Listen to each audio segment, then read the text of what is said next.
Assalamualaikum warahmatullahi wabarakatuh. Innal hamdalillah nahmaduhu wa nasta'inuhu wa nastaghfiruh wa na'udzu billahi min syururi anfusina wa sayyiati a'malina. Man yahdihillahu fala mudhillalah wa man yudlil fala hadiyalah. Asyhadu an la ilaha illallah wahdahu rabbi la syarika lah wa asyhadu anna Muhammadan abduhu wa rasuluhu alladzi la nabiyya ba'dah. Rabbi israh li sadri wa yassir li amri wahlul 'uqdatam min lisani yafqahu qawli, amma ba'du. Ma'asyiral muslimin wal muslimat yang dimuliakan Allah Subhanahu wa ta'ala. Pertama-tama saya ucapkan beribu-ribu terima kasih. Malam yashkurin nas lam yashkurillah. Siapa yang belum bisa bersyukur kepada manusia, maka belum dianggap bersyukur kepada Allah.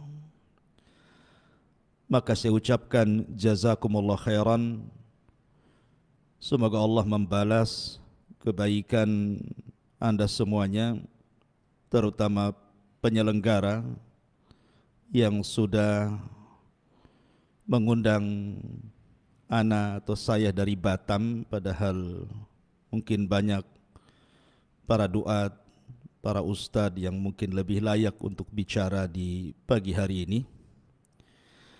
Akan tetapi saya pula yang kemudian diminta untuk berbicara di hadapan para hadirin dan hadirat.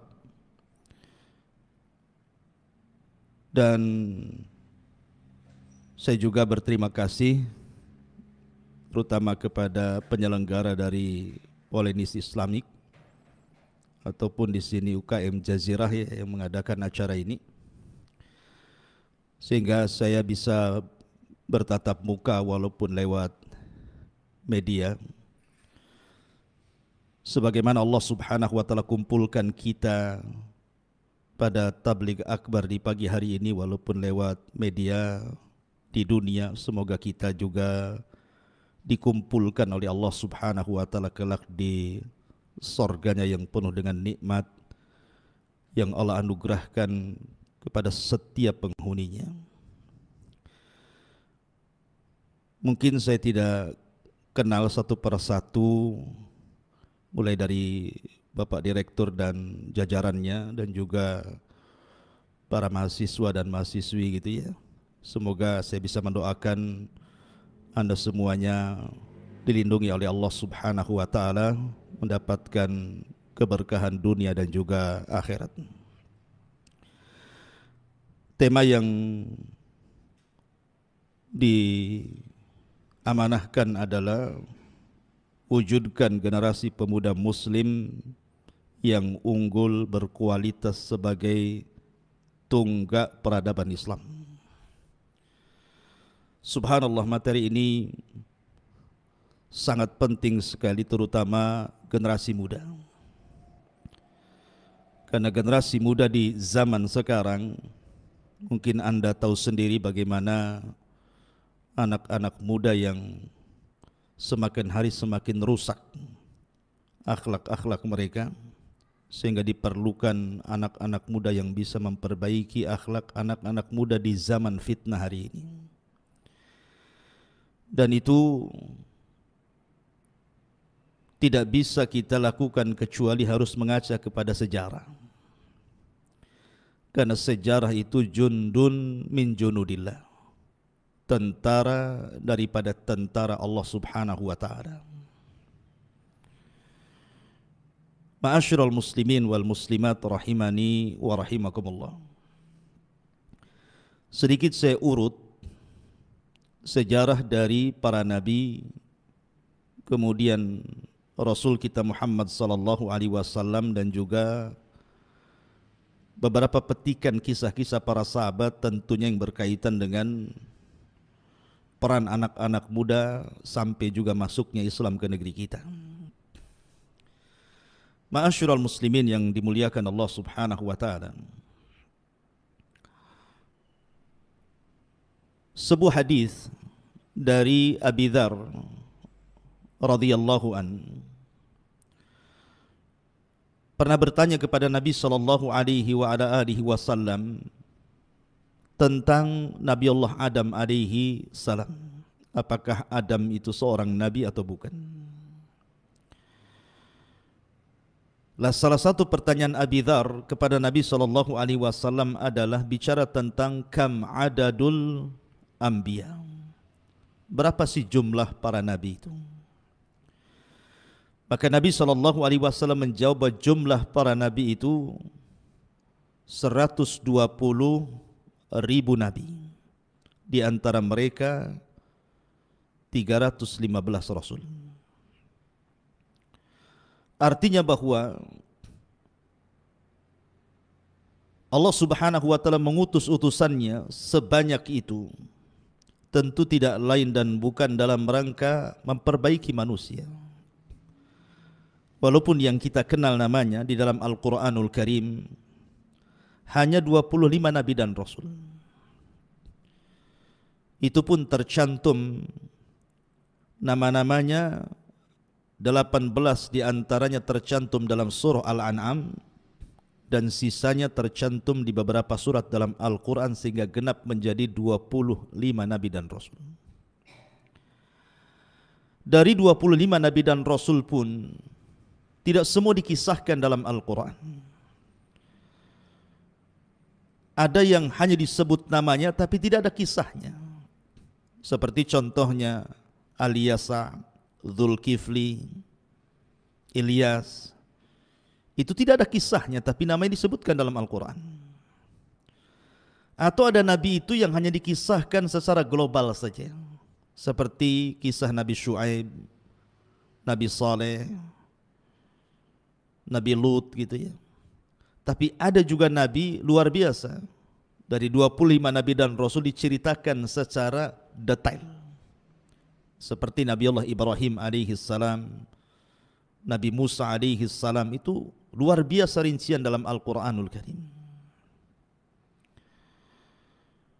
Lah kenapa Allah Subhanahu wa taala menceritakan kisah-kisah ini, bahkan sepertiga Al-Quran itu bicara tentang kisah. Karena Quran itu kan dibagi menjadi 3, sepertiganya bicara tauhid, sepertiganya bicara hukum-hukum ibadah, dan sepertiganya bicara tentang qasas, tentang kisah-kisah umat-umat terdahulu. Apa hikmahnya? Allah Subhanahu wa taala berfirman di dalam Al-Qur'anul Karim, di antara hikmahnya adalah wa kullan naqussu 'alaika min amba'ir rusul ma nuthabbitu bihi fuadak. Dan kami kisahkan kepadamu wahai Muhammad tentang kisah-kisah para rasul, kisah-kisah para nabi sebelummu, itu dalam rangka memantapkan hatimu.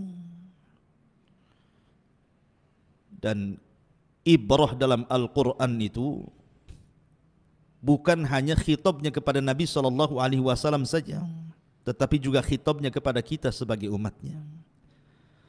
Seolah-olah Allah Subhanahu wa taala ingin katakan, ketika Allah Subhanahu wa taala menceritakan para nabi dan rasul dalam Al-Quran itu ada sebuah pelajaran besar. Ketika Allah Subhanahu wa taala umpamanya menceritakan tentang kisah Nabi Nuh, ada pelajaran besar bagaimana kesabaran Nabi Nuh dalam menghadapi dakwah terhadap kaumnya. Maka itu akan dialami oleh setiap para pendakwah. Ketika Allah Subhanahu wa taala mengkisahkan kisah Nabi Ayyub alaihi salam, seolah-olah Allah ingin memberikan pelajaran kepada kita bahwa kita dituntut untuk sabar ketika mendapatkan musibah. Bagaimana Ayyub sabarnya ketika diberikan musibah oleh Allah Azza wa Jal berupa penyakit, 18 tahun dia sabar dengan penyakitnya. Ketika Allah Subhanahu wa taala mengkisahkan kisah Lut umpamanya, bahwa Lut dihadapkan kepada sebuah kaum yang rusak akhlaknya. Tidak ada kaum serusak kaum Sodom yang Lut diutus di situ. Bahwa generasi anak muda akan menghadapi masa-masa yang mungkin pernah terjadi di zaman Nabi Lut dan bagaimana cara mengatasinya. Maka Allah kisahkan. Ya. Atau seperti Allah Subhanahu wa taala mengkisahkan umpamanya kisah Nabi Allah Ibrahim alaihi salatu wassalam, bagaimana Ibrahim anak muda yang tangguh ketika berhadapan dengan Namrud, dan itu akan dialami oleh setiap para duat dan para dai. Dan begitu seterusnya, artinya bahwa tidak ada yang tidak ada pelajarannya ketika Allah Subhanahu wa taala mengkisahkan para nabi, terutama kisah Nabi kita Muhammad sallallahu alaihi wasallam. Banyak pelajaran, bahkan syarat pelajaran yang Anda akan dapati ketika kita bicara tentang kisah sosok manusia terbaik umat ini, Rasul Muhammad sallallahu alaihi wasallam. Nanti saya akan uraikan kisah-kisah, pelajaran-pelajaran khususnya untuk membangkitkan generasi anak muda di zaman sekarang, bagaimana menghadapi fitnah yang sudah menyebar di tengah-tengah kita. Ma'asyiral muslimin yang dimuliakan Allah Subhanahu wa taala. Kalau kita melihat beberapa kisah dalam Al-Qur'anul Karim yang berkaitan dengan peran anak muda atau generasi muda, itu luar biasa. Al-Quran itu menceritakan tentang kisah-kisah anak-anak muda yang kita bisa petik pelajarannya. Yang pertama, Anda bisa baca dalam surah Al-Anbiya ayat 58 atau 60 sampai 58 sampai 60. Ketika Allah Subhanahu wa taala mengkisahkan sosok anak muda yang Allah Subhanahu wa taala katakan, qalu sami'na fatan yadhkuruhum yuqalu lahu Ibrahim. Mereka berkata bahwa kami mendengar ada anak muda. Lihat bahasa Quran, Allah mengatakan dengan kalimat fatan, anak muda. Anak muda ini bernama Ibrahim. Maksudnya Nabi Allah Ibrahim alaihi salam. Nabi Ibrahim alaihi salatu wassalam adalah anak muda pemberani. Bayangkan dia sendirian menghadapi penguasa dunia yang zalim, Namrud.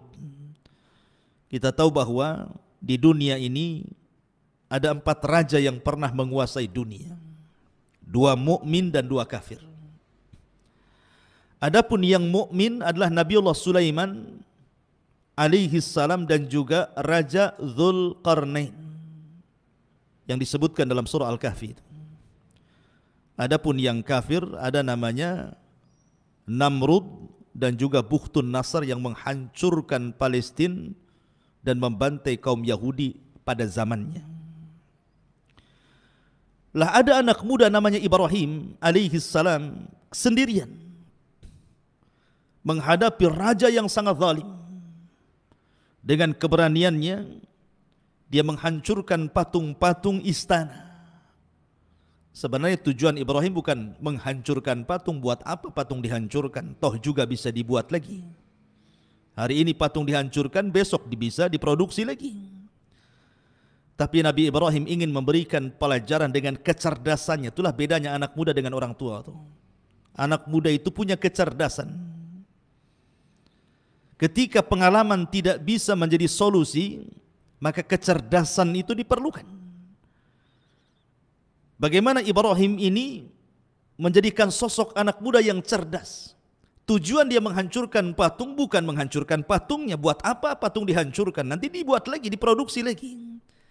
Tapi Ibrahim ingin mengatakan kepada Namrud dan para penyembah berhala di zaman itu, bahwa berhala-berhala yang dianggap Tuhan oleh kalian itu jangan lagi melindungi kalian, melindungi diri mereka sendiri saja tidak sanggup.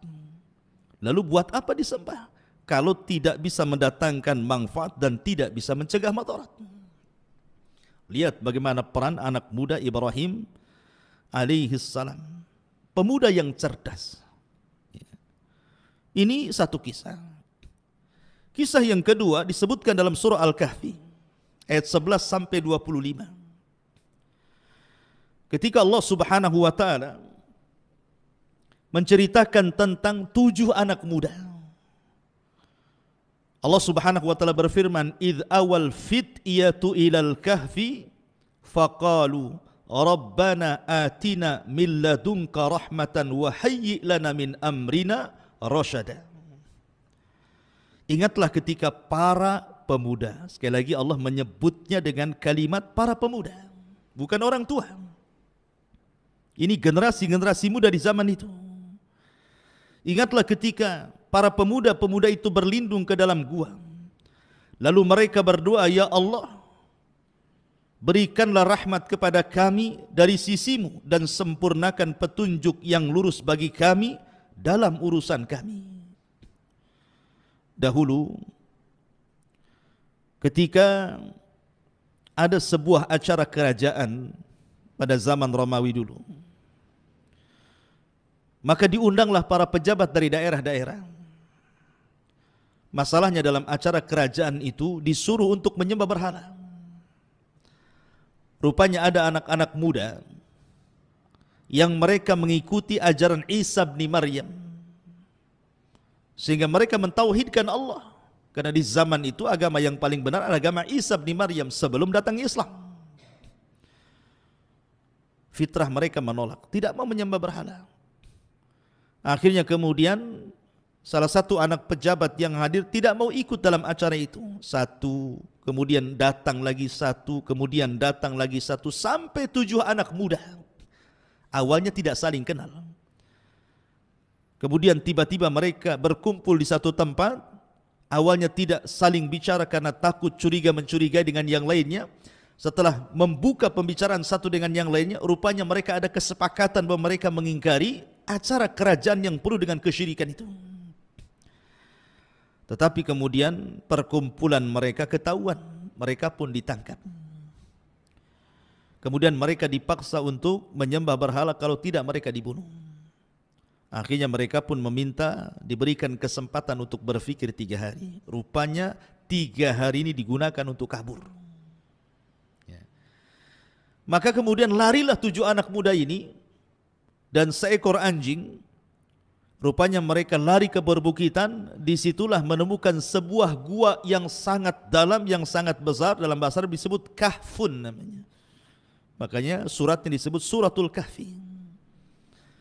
Dalam bahasa Arab gua itu ada 2 jenis. Ada namanya ghar, seperti Rasul itu di ghari Hira namanya. Gua kecil tidak dalam, itu namanya ghar, gua Hira.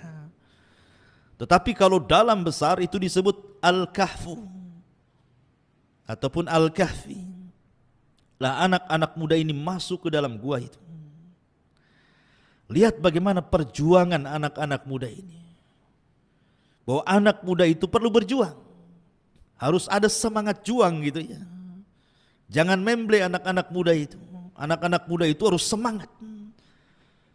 Sehingga kemudian Ashabul Kahfi ini masuk ke dalam gua. Sempat pasukan itu menemukan gua itu. Tapi karena mereka takut masuk, akhirnya mereka menimbun pintu gua itu. Dengan alasan supaya mereka mati di dalam. Tetapi Allah Subhanahu wa ta'ala rupanya sudah tidurkan anak muda ini 3 abad lebih, 300 tahun lebih anak muda ditidurkan oleh Allah Subhanahu wa ta'ala. Subhanallah, anehnya ketika mereka terbangun, rupanya raja zalim itu sudah mati, digantikan raja yang baik. Tapi bagaimana di sini Allah Subhanahu wa taala menyebutkan kisah anak-anak muda itu di zaman itu. Perjuangan mereka, tekad mereka luar biasa gitu. Ini juga satu kisah anak-anak muda yang disebutkan dalam surah Al-Kahfi ayat 11 sampai 25 dan seterusnya. Kemudian juga Anda bisa baca dalam surah Yusuf ayat 24 sampai seterusnya. Ketika bercerita tentang Nabi Yusuf alaihi salam. Di mana Allah Subhanahu wa taala menyebutnya Yusuf itu dengan kalimat fataha, anak muda. Wa qala niswatun fil madinati imra'atul aziz turawidu fataha an nafsihi qad saghafaha hubba. Dan perempuan-perempuan di kota itu berkata, istri Al-Aziz menggoda dan merayu pelayannya yang masih muda. Di sini Allah Subhanahu wa taala menyebut dengan kalimat fata. Fata itu anak-anak muda artinya. Yusuf ketika itu anak muda. Dalam sirah itu disebutkan usianya 20 tahun. Ketika dirayu oleh Zulaiha itu. Dan usia 20 tahun masih muda. Ya. Jadi Nabi Yusuf alaihi salatu wasallam ketika dibeli oleh Imra'atu Aziz itu usianya 10 tahun. Kemudian tinggal di rumah Al-Aziz itu 10 tahun. Jadi usianya 20 tahun tuh. Nampak ketampanannya. Ketika kemudian Zulaiha tertarik dengan Nabi Allah Yusuf alaihi salatu wasallam, seorang nabi yang diberikan separuh ketampanan Adam itu. Bahkan dijelaskan itu pintu itu sudah tertutup, terkunci, sehingga Yusuf tidak mungkin keluar dari situ. Tapi Nabi Yusuf anak muda yang menjaga kehormatannya, dan ini diperlukan anak-anak muda yang seperti ini di zaman sekarang ini. Zaman yang penuh dengan fitnah ini diperlukan kebersihan hati seperti Nabi Yusuf. Bagaimana Yusuf itu mampu menghalau godaan Zulaiha, wanita yang cantik, seorang pejabat, orang kaya, dia yang mengajak berzina di tempat yang suci, sunyi, tidak ada orang yang tahu. Tetapi karena hatinya yang bersih, Nabi Yusuf ini takut kepada Allah Subhanahu wa taala. Dia pun mengatakan, ma'adzallah, aku berlindung kepada Allah. Enyahlah kau dariku. Lihat. Ini anak muda yang luar biasa ini. Perlu dicontoh di generasi hari ini. Karena generasi hari ini, hal-hal yang menjerumuskan kepada perbuatan keji perzinahan itu di zaman sekarang luar biasa. Dengan adanya medsos gitu ya. Film-film yang tidak layak ditonton, gambar-gambar yang tidak layak dilihat. Belum lagi kalau kita melihat di masyarakat orang-orang yang wanita-wanita pembuka aurat dan penyebar aurat dan begitu seterusnya. Ini tantangan besar. Diperlukan kejernihan hati. Diperlukan menjaga kesucian. Dan itu besar pahalanya. Nabi SAW sampai mengatakan, sab'atun yudhilluhumullahu fi dhillihi yawma la dhilla illa dhilluh. Ada 7 kelompok yang akan mendapatkan naungan di hari yang tidak ada naungan kecuali naungan Allah. Salah satunya adalah rajulun da'athu imra'atun dhata zamalin dhata mansabin wa jamalin faqala inni akhafullah. Seorang laki-laki yang dipanggil oleh seorang wanita yang cantik, yang kaya untuk berzina, tapi laki-laki itu mengatakan saya takut kepada Allah. Ma'asyiral muslimin yang dimuliakan Allah Azza wa Jalla, lihat bagaimana Allah menceritakan tentang kisah anak muda Nabi Yusuf alaihi salatu wassalam. Ya. Kemudian juga yang nomor 4 disebutkan dalam surah Al-Buruj. Disebutkan dalam surah Al-Buruj. Allah Subhanahu wa taala mengatakan, "Qutila ashabul uhdud an-nari dzatil waqud idhum 'alaiha qu'ud wa hum 'ala ma yaf'aluna bil mu'minina syuhud wa ma naqamu minhum illa an yu'minu billahil azizil hamid." Binasalah orang-orang pembuat parit api, maksudnya para pembesar Najran Yaman. An-nari dzatil waqud, ketika api dinyalakan dengan sangat besar. ketika mereka duduk dan melihatnya, sedangkan mereka menyaksikan apa yang mereka perbuat terhadap orang-orang yang beriman yang sedang dibakar, dan mereka menyiksa orang-orang itu hanya karena orang-orang mukmin yang beriman kepada Allah yang maha terpuji dan lagi maha perkasa. Jadi kisah Ashabul Uhdud ini yang disebutkan dalam surah Al-Buruj itu mengkisahkan tentang kisah anak muda. Secara singkat begini. Jadi ada seorang raja Yahudi tapi masyarakatnya Nasrani, namanya Dzunwas. Dzunwas ini mengaku Tuhan sama dengan Namrud, sama dengan Fir'aun yang ngaku Tuhan itu. Punya tukang sihir yang mau mati, sudah tua. Lah tukang sihirnya kerajaan ini meminta kepada Dzunwas, seorang raja Najran ini, untuk dicarikan anak muda yang bisa mewarisi ilmu sihirnya supaya bisa melanggengkan kekaisaran ataupun kerajaan sang raja Dzunwas ini. Karena dia tidak akan lama lagi hidup karena sudah tua. Maka dicarikan anak muda yang cerdas. Maka kemudian tukang sihir ini mewariskan ilmu sihirnya kepada anak muda yang cerdas ini. Masalahnya anak muda ini setiap jalan dari rumah ke tempat tukang sihir itu melewati sebuah kanisah, sebuah gereja. Karena di zaman itu kan agama yang paling benar agama Nasrani, karena belum ada Islam. Penasaranlah anak muda ini, kok ada tempat ibadah berbeda. Masuklah dia, berjumpalah dengan seorang rahib. Akhirnya lambat laun belajar. Jadi satu hari itu dia belajar di dua tempat. Satu belajar di gereja, belajar agama Nasrani. Satu di rumah tukang sihir, belajar sihir. Akhirnya kemudian ilmu sang rahib lebih kemudian dipilih dibandingkan ilmu tukang sihir ini. Sampai akhirnya kemudian ketika dia ingin membanding-banding, ini benar mana nih, ilmu tukang sihir kah ataukah ilmu sang rahib ini? Dia mendengar di sebuah tempat ada binatang yang suka mengganggu orang. Kemudian dia pun mendatangi tempat tersebut, diambilnya kerikil sebiji jari. Kemudian dia pun mengatakan, ya Rabb, kalau seandainya ilmu yang diajarkan kepadaku dari sang rahib jauh lebih benar dibandingkan ilmu tukang sihir ini, maka tolonglah, bunuhlah binatang yang mengganggu masyarakat itu. Tanpa dia berkomat kamit, tanpa dia membaca mantra. Ya, karena dia hanya tawakal dengan ilmu sang rahib. Dilemparnya batu itu, kena pula binatang yang buas itu mati seketika tanpa menggunakan sihir. Langsung mati. Dari situ dia yakin bahwa agama sang rahib jauh lebih benar dibandingkan tukang sihir. Dari situ dia tinggalkan ilmu sihir. Dia fokus belajar agama kepada sang rahib. Kemudian setelah itu dia pun keluar dan menjadi seorang tabib. Bahkan sampai bisa menyembuhkan orang buta. Lah Dzunwas ini punya penasehat, buta orangnya. Mendengar ada anak muda bisa mengobati penyakit buta, dipanggil ke rumahnya. Tapi anak muda ini ingat, dia bukan hanya menjadi tabib. Tabib itu hanya sekedar wasilah dakwah. Jadi setiap dia mengobati orang, anak muda ini mengatakan, saya akan obati penyakitmu, tapi syaratnya kau akan beriman kepada Allah Azza wa Jalla. Oh, inilah anak muda. Ya.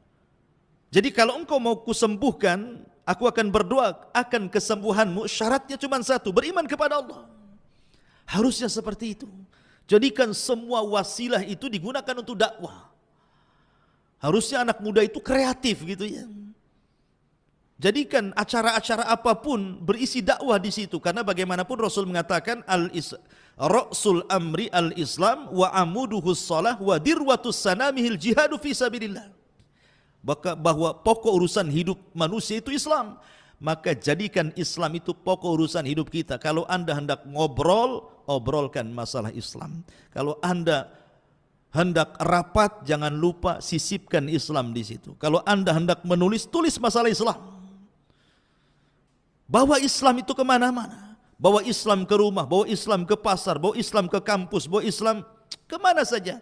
Karena pokok urusan hidup itu Islam. Lihat anak muda ini menyebarkan Islam dengan cara apa? Dengan cara pengobatan. Sampailah dia mengobati penasihat sang raja ini. Mau pula penasihat sang raja ini beriman, dan akhirnya Allah sembuhkan penyakit butanya. Ketika Dzunwas Heran kok dia bisa sembuh dari butanya. Dia bertanya, siapa yang menyembuhkanmu? Dia mengatakan, Allah yang menyembuhkanku. Dia tidak mengatakan anak muda itu, karena sudah beriman. Tapi sang raja marah karena dia kan mengaku Tuhan. Kok dia pula ada Tuhan yang bisa menyembuhkan penyakitnya? Ini kan sudah menyelisih ketuhanannya. Ditangkaplah penasehatnya, dipaksa siapa yang menyembuhkannya. Akhirnya karena disiksa tidak tahan, ditunjukilah anak muda, ditangkap pula anak muda itu. Subhanallah. Kemudian anak muda dipaksa, dan siapa yang mengajarinya? Karena tidak tahan juga disiksa, terpaksa dikasih sang rahib, ditangkap pula sang rahib itu. 3 orang dijebloskan ke dalam penjara. Akhirnya sang rahib dengan penasehat raja ini digergaji kepalanya karena tidak mau murtad. Dan di halayak manusia. Tapi anak muda ini ingin diberikan hukuman yang lebih oleh sang raja.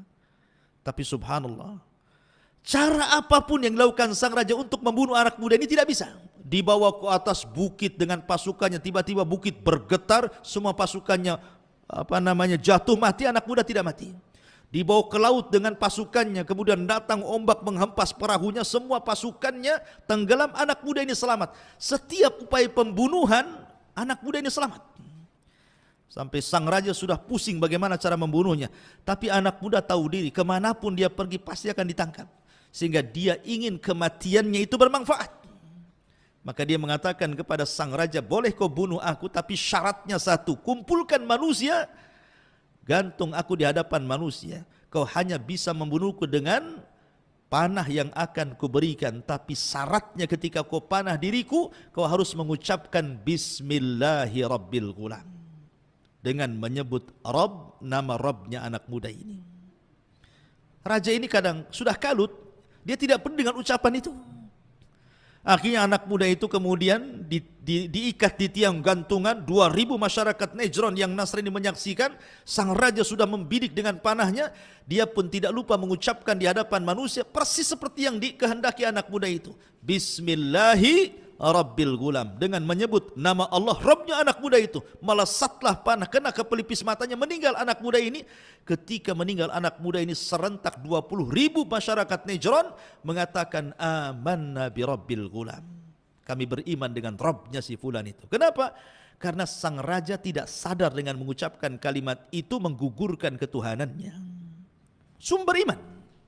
Harusnya anak muda itu lebih banyak manfaatnya, gitu maksudnya. Mati satu, tumbuh 20.000, makin stres raja.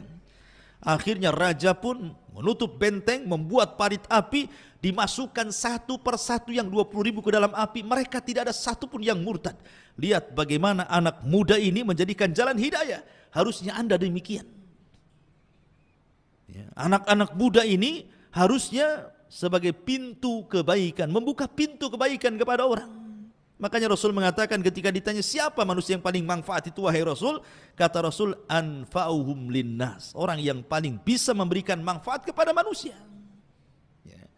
Ini dalam surah Al-Buruj. Kemudian dalam surah Al-Kahfi ayat 61 sampai 65 juga disebutkan kisah anak muda. Allah Subhanahu wa taala berfirman, wa idz qala Musa li fatah la abrah hatta ablugha majma'al bahraini aw amdi hukuba. Dan ingatlah ketika Musa berkata kepada pembantunya anak muda. Fatah itu artinya anak muda. Aku tidak akan berhenti berjalan sebelum sampai ke pertemuan dua lautan. Atau aku akan berjalan terus bertahun-tahun antah berantah. Jadi begini cerita kisahnya. Suatu ketika Musa berceramah di depan Bani Israel. Tiba-tiba kemudian ada orang mengatakan, wahai Musa, adakah orang yang lebih alim dari kamu? Musa lupa mengucapkan insya Allah, langsung mengatakan tidak ada. Ucapan Musa ini tidak salah, karena memang di zaman itu tidak ada orang lebih alim dibandingkan Musa. Bagaimana tidak? Dia ulul azmi, dia kalimullah, dia rasul, dia nabi, orang mulia. Tapi bagaimanapun Musa manusia, harusnya dia mengatakan insya Allah tidak ada. Tapi dia lupakan kalimat insya Allah. Akhirnya Allah pun hukum Musa dan mengatakan ada. Di sana ada seorang nabi namanya Khidir. Kau harus belajar sama dia. Maka berangkatlah Musa bersama pembantunya yang masih muda. Al-Quran tidak menyebutnya nama, hanya mengatakan wa idh qala Musa li fata. bahwa Musa berkata kepada pembantunya anak muda itu. Ahli tafsir mengatakan maksud fata di sini artinya Yusha ibn Nun. Itulah yang kesana kemari bersama Nabi Musa alaihi salam. Kisahnya memang tipis sekali, disebutkan dalam Al-Quran tidak terlalu banyak. Bahkan tidak disebut namanya. Hanya diiringkan dengan kisah Nabi Musa ketika bicara tentang Nabi Khidir. Yang ingin saya katakan, Anda tahu siapa Yusha ibn Nun? Memang kisahnya hanya diselipkan dalam kisah Nabi Musa ketika belajar kepada Khidir. Tetapi dia punya prestasi yang jauh lebih hebat dibandingkan Musa dan Harun. Yusha ibn Nun ini. Apa prestasinya coba? Ketika Nabi Musa alaihi salatu wassalam membawa Bani Israel diselamatkan dari perbudakan Fir'aun, diseberangkan di Laut Merah dan mereka melihat Fir'aun ditenggelamkan dengan kedua mata mereka. Kemudian ketika sampai di depan gerbang bumi Ariha, kota tertua di dunia sebelum masuk ke Palestina, ke Baitul Maqdis. Di situ sudah ada para penghuni dari kaum Kan'aniyun, kaum keturunan Ad, orangnya besar-besar, menghuni Ariha, dan itu pintu masuk ke Baitul Maqdis. Artinya Musa tidak bisa membebaskan Baitul Maqdis kecuali harus memerangi orang-orang Kan'aniyun yang ada di negeri itu. Maka diutuslah mata-mata. Rupanya mata-mata ini melihat bagaimana badan posturnya orang-orang yang berada di area itu besar-besar. Ketakutan mereka. Macam mana kita akan menghadapi kaum yang raksasa ini katanya. Akhirnya Musa mengatakan jangan ceritakan kepada pasukan, nanti mereka ketakutan.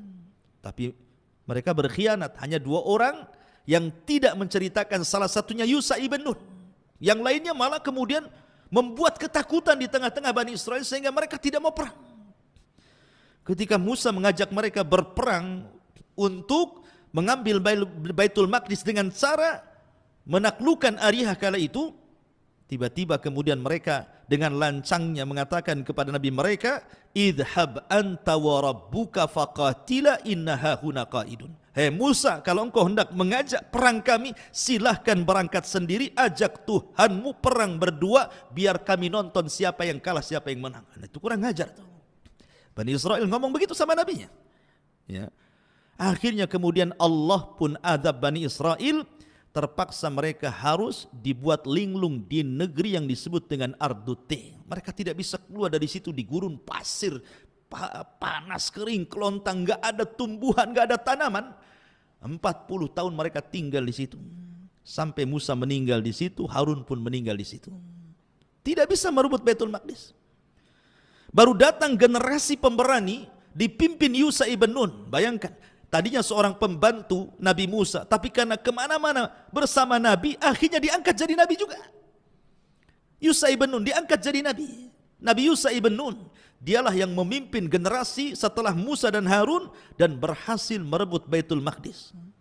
Bahkan satu-satunya Nabi yang memiliki mukjizat mampu menahan matahari, dialah Yusha ibn Nun. Ketika peperangan itu masuk ke hari Sabtu, hampir matahari tenggelam dan masuk ke hari Sabtu, sementara orang-orang Yahudi itu sangat memuliakan hari Sabtu, tidak boleh ada perang. Maka Yusha tidak mau menghentikan perang. Dia pun mengatakan kepada matahari, wahai matahari, kau diperintah Allah, aku juga diperintah Allah, maka jangan kau tenggelam dulu sampai perang ini dimenangkan. Matahari itu diam, tidak mentenggelam, sampai betul-betul dimenangkan baru tenggelam. Nah, itulah mukjizatnya Yusha ibn Nun. Ya.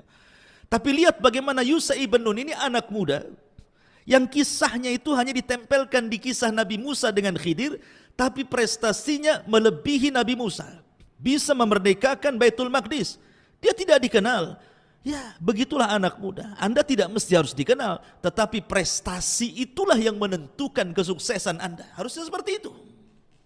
Gak apa-apa gak dikenal orang, tapi prestasinya dikenal. Itulah generasi anak muda namanya. Buat prestasi yang membanggakan kepada umat ini. Apa prestasi Anda itu? Ma'asyiral muslimin yang dimuliakan Allah Subhanahu wa taala. Ini 5 kisah yang disebutkan dalam Al-Qur'an, semua bicara tentang anak muda. Kemudian yang terakhir, kisah Nabi kita. Nabi Muhammad sallallahu alaihi wasallam uswatun hasanah. Karena Quran menyebut uswatun hasanah di 3 ayat. berbicara kepada dua nabi, pertama Ibrahim, yang kedua Rasul kita Muhammad sallallahu alaihi wasallam. Lihat bagaimana perjalanan kehidupan Nabi sallallahu alaihi wasallam. Subhanallah. Kalau Anda meneliti kisah Nabi sallallahu alaihi wasallam, luar biasa. Seandainya saya menceritakan kisah Nabi Muhammad sallallahu alaihi wasallam dari awal sampai akhir dengan cara rinci, mungkin usia saya sudah meninggal, kisahnya belum selesai. Kalau betul-betul dikisahkan gitu ya, mulai daripada akhlaknya, kehidupannya, dan begitu seterusnya, luar biasa. Sebelum diangkat menjadi nabi saja, Nabi sallallahu alaihi wasallam itu anak muda yang dikenal akhlaknya luar biasa, sadiqul amin, orangnya sadik, jujur, dan juga amanah. Bayangkan, ketika usia 12 tahun, Nabi SAW itu diajak oleh pamannya Abu Talib untuk berdagang ke Syam. Tetapi masalahnya ketika sampai di perbatasan Syam, rupanya dicegat oleh seorang Buhaira, seorang rahib namanya Buhaira Rahib. Ini seorang pastor yang sangat ekstrim gitu ya. Kalau melihat sirahnya gitu, dia diusir oleh pastor-pastor yang lain karena terlalu ekstrim, ya, karena terlalu memegang ajaran Nasraninya itu di zaman itu. Lah, pastor ini atau rahib ini, karena dia banyak membaca, sehingga dia akhirnya meramalkan sebuah ramalan tentang akan munculnya seorang nabi. Kemudian ketika pada waktu Rasul berjalan dengan Abu Talib, rupanya tanda-tanda itu ada. Makanya dia kemudian menunggu di perjalanan, setiap ada kafilah yang datang dari negeri Arab ke Syam, dicegat. Kemudian dilihat ada enggak tanda-tanda kenabian. Sampailah ketika kafilah Abi Talib kemudian berpapasan dengan dia. Dilihat ada tanda-tanda yang aneh, dihentikan, kemudian diajak makan. Rupanya betul apa yang selama ini ditunggu-tunggu tentang kemunculan seorang nabi, nabi itu sudah ada di hadapannya. Rasul ketika itu masih usia 12 tahun. Apalagi ketika melihat stempel kenabian yang ada di bahu Rasul, maka makin jelaslah bahwa dia seorang nabi. Dari situ kata Buhaira Rahib, sebaiknya jangan kau lanjutkan perjalanan wahai Abu Talib ke Syam, sebab kalau orang-orang Yahudi di Syam tahu dia bakal seorang nabi, akan dibunuh dia. Sebaiknya pulang lagi. Maka Nabi SAW tidak jadi ke Syam, kemudian pulang lagi. Tetapi Nabi SAW usia 12 tahun ya, usia 12 tahun itu kalau sekarang mungkin baru SD, SMP aja belum. 12 tahun itu, belum lulus SD kan. Tapi Nabi SAW sudah pekerja keras. Ketika dia tidak bisa dilatih berniaga ke Syam, ingat orang Arab itu, orang Mekah khususnya di zaman itu, yang namanya dunia perdagangan itu sudah mengakar dan mengurat di darah-darah mereka. Memang mereka luar biasa, pakar-pakar dagang. Sampai Allah Subhanahu wa taala abadikan kebiasaan mereka dengan firman-Nya, li ila fi quraisyin ila fihim rihlatas syita'i was-saif. Jadi kebiasaan orang-orang Mekah di zaman itu suka rihlah, melakukan perniagaan di musim dingin dan musim panas, ke Syam dan juga ke Yaman. Sehingga dari kecil tuh mereka sudah ahli-ahli dagang. Nah, itulah bagaimana kemudian Nabi SAW mengajarkan kepada kita, khususnya kita ya anak-anak muda, generasi muda itu dilatih kemandirian. Nabi loh sudah menjadi penggembala kambing, cari uang. Di usia SD mungkin di zaman sekarang ya, itu sudah cari uang, jadi penggembala kambing di Qararitul Qaum. Ya, artinya orang-orang kaya yang punya kambing, nanti saya rawat kambingnya, kamu kasih upah berapa? Ya. Itulah pekerjaan Nabi SAW. Dari sini ada ibrah kepada kita apa? Kemandirian, jangan nyusahkan orang tua. Ini subhanallah, terkadang anak-anak muda di zaman sekarang dari SD, orang tua yang kasih biaya, masuk SMP gitu lagi, SMA iya, sudah jadi masuk juga ke universitas, sudah keluar masih nyusahkan orang tua. Kan ada orang kayak gitu tuh, masih minta la haula wala quwata illa billah. Harusnya kan mandiri gitu ya. Sudah terlampau lama dari SD sampai berkuliah ini, orang tua udah capek. Ada sebagian mereka menjual sawah mereka, ngutang sana sini untuk supaya generasi muda ini berpendidikan. Bukannya makin mandiri gitu ya. Terkadang masih ada orang yang menengadahkan tangan pula, meminta-minta sama orang tuanya. Harusnya mandiri, harus seperti itu. Rasul lihat, diajarkan kemandirian di sini. 12 tahun jadi pengembala dia. Subhanallah. Ini ada, kenapa sebutan Shadiqul Amin, kenapa sampai muncul? Begini ceritanya. Jadi Nabi SAW itu kan banyak kawan-kawan sesama penggembala tuh. Sama penggembala. Jadi ketika ada musim-musim pernikahan, walimatul arush gitu ya. Terkadang kawan-kawan sama penggembala itu ingin hadir ke tempat-tempat undangan-undangan pernikahan itu. Tapi mereka bingung, karena mereka harus meninggalkan kambing-kambing mereka. Akhirnya kemudian mulailah di antara mereka menitipkan kambing kepada Rasul. Tolonglah ini rawat dulu kambing saya ada acara dulu. Nah, seperti itu. Subhanallah, setiap Rasul dititipkan kambing oleh teman-temannya, para penggembala itu, tidak ada satupun kambingnya yang mati. Tidak ada satupun kambingnya yang hilang. Tidak ada satupun kambingnya yang sakit. Bahkan kambingnya makin gemuk, dirawat luar biasa. Ingat, penggembala kambing itu bukan 1-2 kambing kayak tempat kita. Ya, kita saja pernah hidup di Timur Tengah sana, semiskin-miskinnya orang sana itu ya 100 kambing itu masih miskin kalau penggembala itu. Kambing ribuan gitu ya di sana. Apalagi penduduk Mekah itu memang di zaman itu makanan pokok adalah daging kambing. Lain dengan Madinah kurma gitu ya. Tetapi tentu kan beda, makanya wajar orang Mekah itu makan kambing gak akan kolesterol, gak akan darah tinggi, karena itu makanan pokok mereka. Kenapa tidak menimbulkan penyakit gitu ya orang makan daging orang-orang Mekah itu? Karena berkat doa Nabi Allah Ibrahim ketika mendoakan makanan dihidangkan istri kedua Ismail, karena istri pertama diceraikan karena tidak punya akhlak, kemudian menikah lagi dengan istri kedua dan akhlaknya baik. Ketika dihadirkan kambing, daging kambing, dan itu menjadi makanan pokok penduduk Mekah, Ibrahim mengatakan Allahumma barik li ta'amihim wa syarabihim, ya Allah berkahi makanannya dan minumannya. Maka menjadilah Zam-Zam menjadi berkah, dan juga daging sebagai makanan pokok menjadi berkah, sehingga tidak membawa penyakit. Ya, tapi ingat ya, ini kambing yang ada di Mekah. Jangan pula Anda yang di Semarang makan kambing saya. Ya, kalau 1 bulan saja orang di Semarang makan kambing, itu udah siap-siap aja masuk rumah sakit. Ya. Kolesterolnya naik semuanya gitu ya. Artinya bahwa, kembali ke cerita, jadi Nabi SAW ketika dititipi sesama penggembala itu, amanah luar biasa. Mulailah tersebar akhlak di tengah-tengah para penggembala kambing. Dan Nabi itu jarang bergaul dengan anak-anak muda, ya tidak bebas bergaul gitu, memilih-milih. Kalaupun hadir di walimatul arush, karena di zaman itu kan minuman khamar dan begitu seterusnya masih diminum gitu. Paling Nabi SAW terkadang tertidur, entah apa yang terjadi, kemudian selesai, kemudian pulang. Intinya bahwa Nabi mulai terkenal dengan amanahnya, Al-Amin. Kemudian Rasul tidak pernah berdusta, maka disebut Shadiq, orang yang jujur. Melekatlah kalimat Shadiqul Amin. Makanya ini pula yang kemudian ketika di usia 20 tahun, tiba-tiba ada seorang wanita tahirah yang suci, Khadijah bintu Khuwailid, wanita tajir kaya raya. Seandainya kekayaannya dikumpulkan dengan seluruh kekayaan laki-laki kaya di zaman itu, tetap Khadijah masih kaya. Wanita kaya luar biasa, tapi sudah disebut tahirah. Tahirah itu wanita suci karena dia menutup auratnya, padahal belum ada Islam. Rasul pun belum diangkat jadi nabi, tapi dia sudah menutup aurat tuh. Khadijah itu, makanya disebut tahirah, wanita suci. Mendengar kok ada anak muda yang baik, tertariklah dia.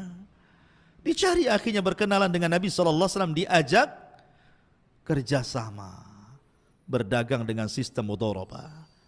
Akhirnya Khadijah melihat bagaimana akhlak yang luar biasa, bagaimana keuntungan yang melimpah, dan begitu seterusnya. Belakangan dia tertarik dan ingin menikah dengan Nabi SAW. Lah dari sini saja kita bisa petik banyak pelajaran.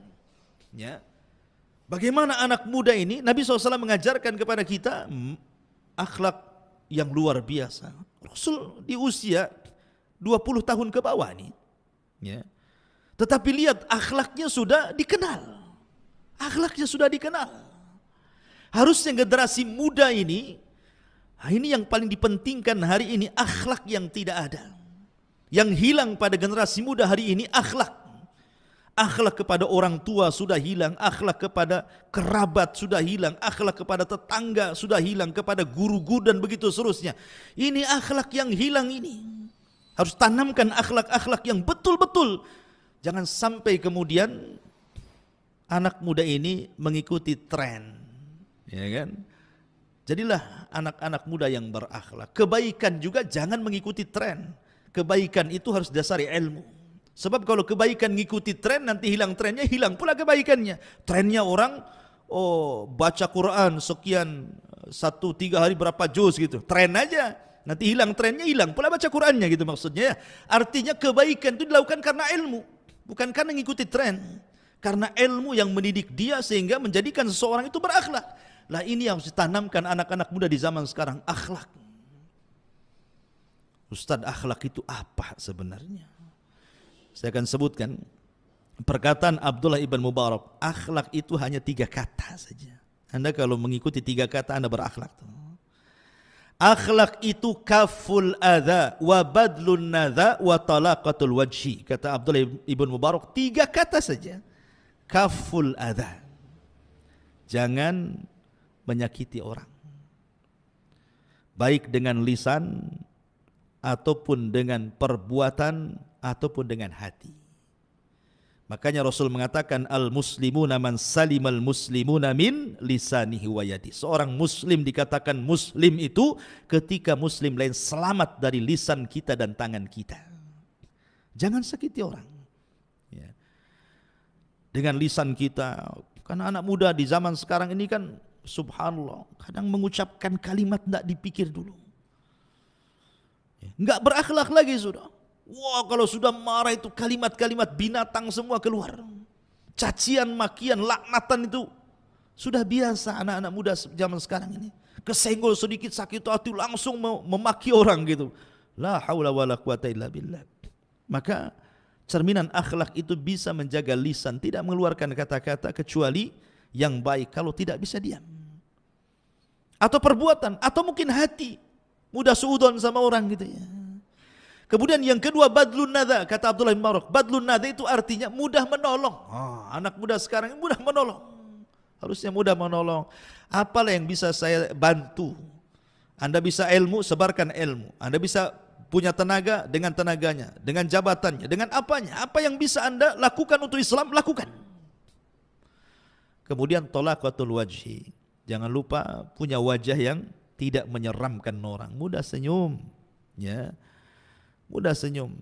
Lihat bagaimana Nabi Allah Sulaiman ketika melihat senyum semut yang bicara kepada sesama semutnya. Ketika Sulaiman hendak berjalan dengan pasukannya, kata Raja Semut, masuklah kalian kepada lubang-lubang kalian. La yakhtimannakum Sulaiman wa junuduhu wa hum la yash'urun. Jangan sampai Sulaiman dan pasukannya menginjak kalian sementara mereka tidak tahu. Sulaiman paham bahasa binatang. Apa? Ketika mendengar Raja Semut ngomong begitu, fatabassama dhahika min qawliha. Sulaiman pun senyum dan tertawa kepada semut. Kalau semut saja disenyumi sama Sulaiman, ya harusnya sama orang lebih senyum lah kan begitu. Ya, tapi jangan pula kita ada semut senyum pula ke semut Anda gitu ya. Artinya bahwa di sini bagaimana Sulaiman mengajarkan akhlak senyum. Ya, senyum itu penting. Orang kalau biasa senyum pasti manis senyumnya. Orang kalau jarang senyum, sekali senyum itu pahit rasanya. Ini apa kok senyum, ini ada masalah ini kan gitu. Ya. Ma'asyiral muslimin yang dimuliakan Allah Subhanahu wa taala. Intinya bahwa Nabi mengajarkan akhlak itu anak muda luar biasa. Makanya Rasul mengatakan bu'itsu liutammima makarimal akhlak. Makanya ketika dia diangkat jadi nabi dan rasul, tidak ada yang mencela akhlak Nabi. Tidak ada. Ketika Rasul diangkat jadi Nabi dan Rasul, tidak ada yang mencela akhlak Nabi. Enggak ada yang mencela akhlak Nabi.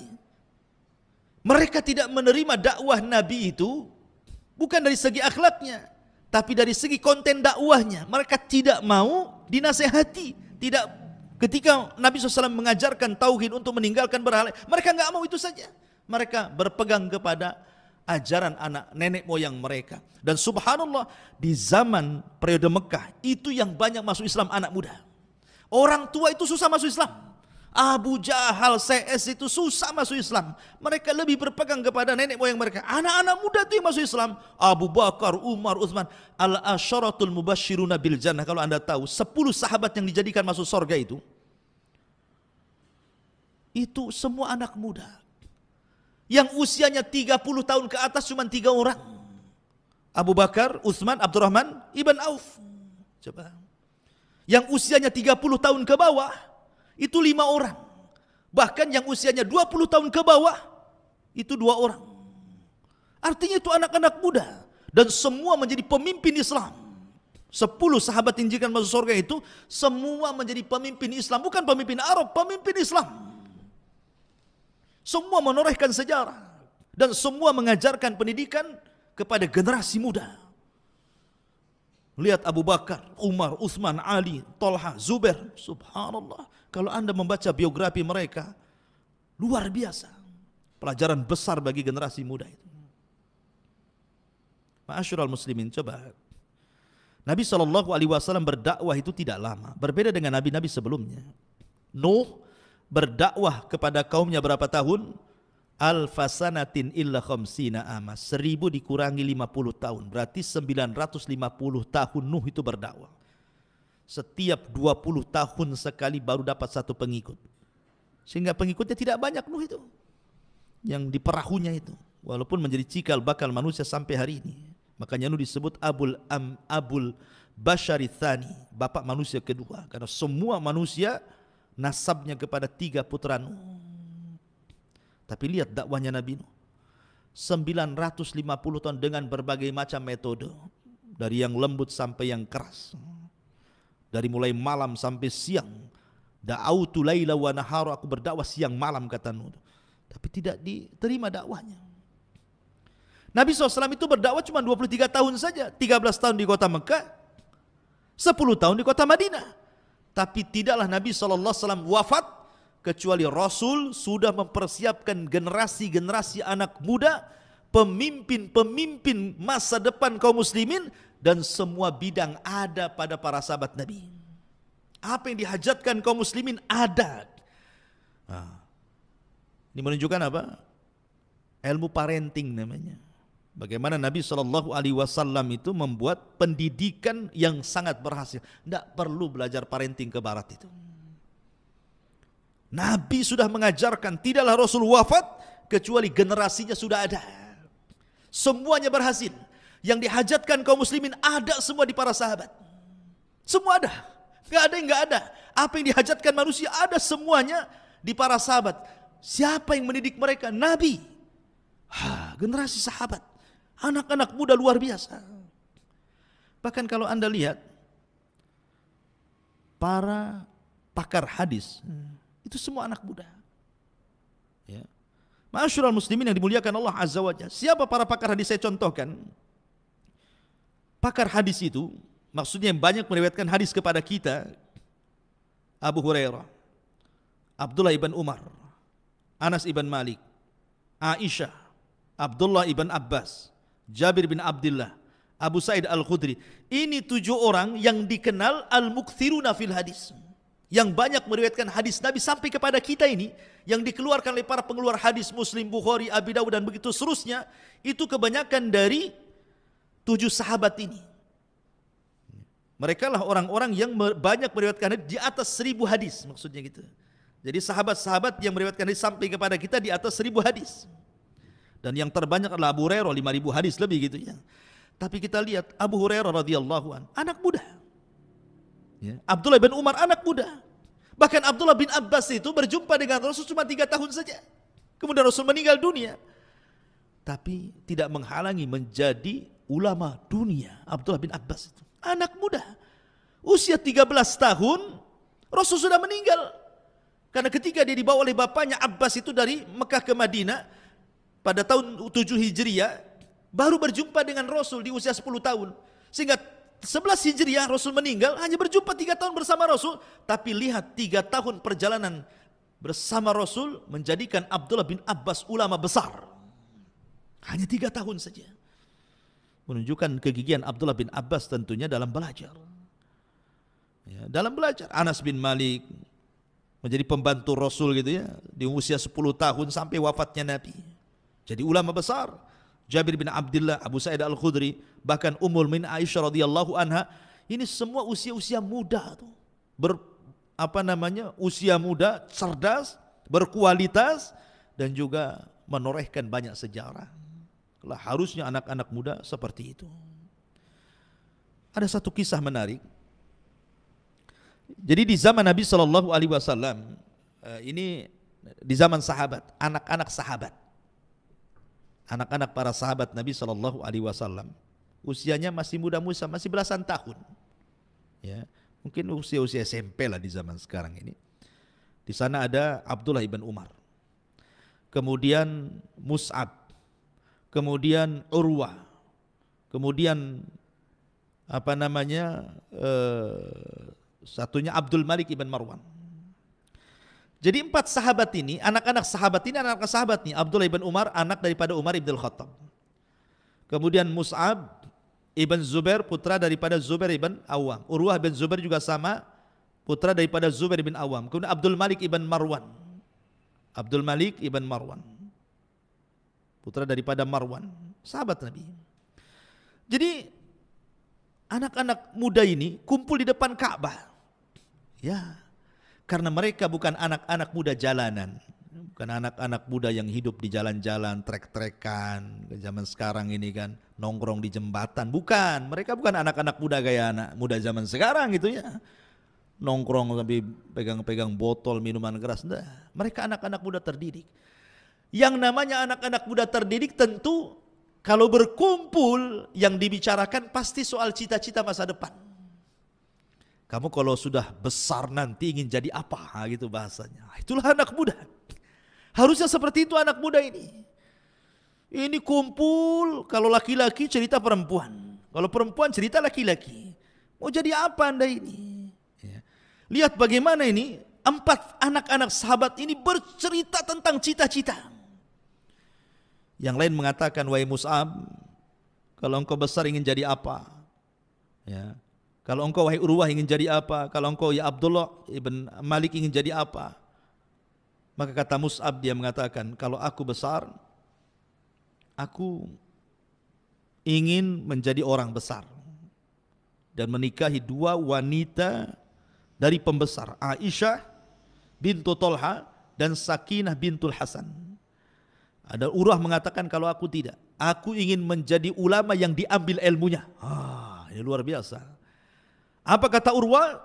Saya ingin menjadi ulama, atamanna an yu'khad anil ilmu. Aku bercita-cita aku ini jadi orang alim dan orang-orang mengambil ilmu dariku.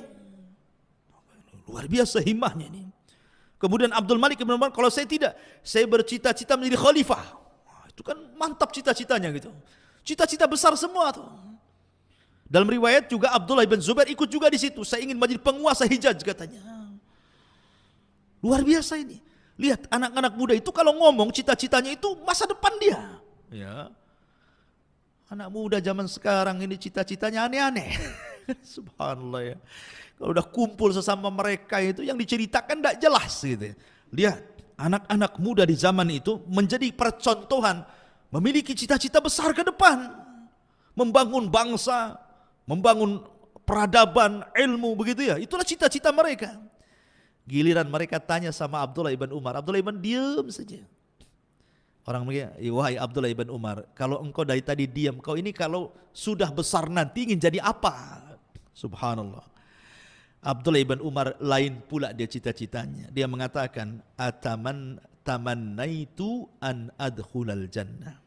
Aku hanya bercita-cita ingin masuk surga. Ini yang satu lain nih.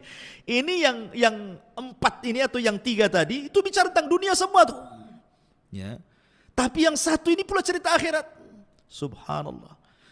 Karena mereka anak-anak muda yang gigih, yang betul-betul mengejar cita-cita. Semua yang dicita-citakan menjadi kenyataan semuanya. Urwah menjadi ulama besar. Siapa tidak kenal Urwah ibn Zubair? Alim ulama besar. Seorang talabul ilmi harus kenal siapa Urwah. Kalau Anda baca kitab-kitab tafsir, banyak kemudian tafsir-tafsir yang diambil dari perkataan Urwah ibn Zubair ini. Abdul Malik ibn Marwan menjadi khalifah, Abdullah ibn Zubair menjadi khalifah. Semua tercapai cita-citanya, kecuali Abdullah ibn Umar. Ya karena cita-citanya dia di dunia dia cita-cita ingin masuk surga, ya kan? Tapi lihat himmahnya luar biasa, semangatnya loh. Itulah anak muda namanya ya. Itu anak muda. Didikan siapa mereka coba? Didikan Nabi SAW. Nabi yang mendidik mereka seperti itu. Ya. Jadi generasi muda harus bangkit. Jangan loyo. Ya. Justru dari para sahabat Nabi inilah kemudian Islam tersebar kemana-mana. Di zaman Khulafaur Rasyidin saja sudah kemana-mana tuh. Di zaman Uthman saja sampai ke daratan Afrika sana. Bahkan di zaman Uthman inilah sabda Rasul terbuka bahwa kalian akan membawa pasukan melewati lautan. Di zaman Uthman terjadi melewati lautan sampai daratan Afrika itu kemudian dikuasai kaum muslimin. Dan di zaman Khulafaur Rasyidin sudah hampir sebagian besar dunia sudah tersebar Islam kemana-mana. Ya. Sampai kemudian dengan berkembangnya Islam dari satu daerah ke daerah berikutnya sampai pula ke negeri kita. Walaupun tentu dengan berbagai macam versi lah Islam masuk ke Nusantara ini. Ada yang versi Gujarat tahun berapa itu 13 abad 13 Masehi gitu ya. Ada yang mengatakan versi Persia gitu ya. Ada yang mengatakan versinya Arab, Mekah gitu ya. Ada yang mengatakan versi Cina, macam-macam. Tapi intinya bahwa akhirnya Islam pula masuk ke negeri kita. Dan ini sebuah nikmat besar. Kalaulah bukan karena nikmatul Islam, kita tidak akan pernah bahagia. Karena Islam ini agama kebahagiaan. Yang mendidik generasi-generasi muda menjadi generasi-generasi terbaik umat ini. Apalagi saya nasihatkan ya, bahwa sekarang di bulan Sya'ban, ke depan kita akan menghadapi Ramadan gitu ya. Maka generasi-generasi muda itu harusnya lebih bisa menampakkan kebaikan. Ma'asyiral muslimin yang dimuliakan Allah Subhanahu wa taala, maka persiapkan dari sekarang tantangan masa depan Anda wahai anak muda itu jauh lebih berat dibandingkan tantangan orang tua kita yang sudah mendahului kita. Fitnah yang Anda hadapi hari ini tentu tidak akan sama dengan fitnah yang Anda hadapi di masa depan. Karena Anas bin Malik radhiyallahu an pernah mengatakan, dia mendengar sabda Nabi SAW bahwa sayati alaikum zaman walladhi ba'dahu syarru minhu. Akan datang sebuah zaman di mana setelahnya akan lebih buruk daripada sebelumnya. Setelahnya lebih buruk daripada sebelumnya. Artinya Rasul sudah memprediksi bahwa makin kesana itu kondisinya makin buruk. Sehingga diperlukan anak-anak muda yang tangguh, anak-anak muda yang cerdas, anak-anak muda yang punya cita-cita besar gitu ya. Baik membangun bangsa, negara, peradaban, Islam, dan begitu seterusnya. Mungkin inilah diantara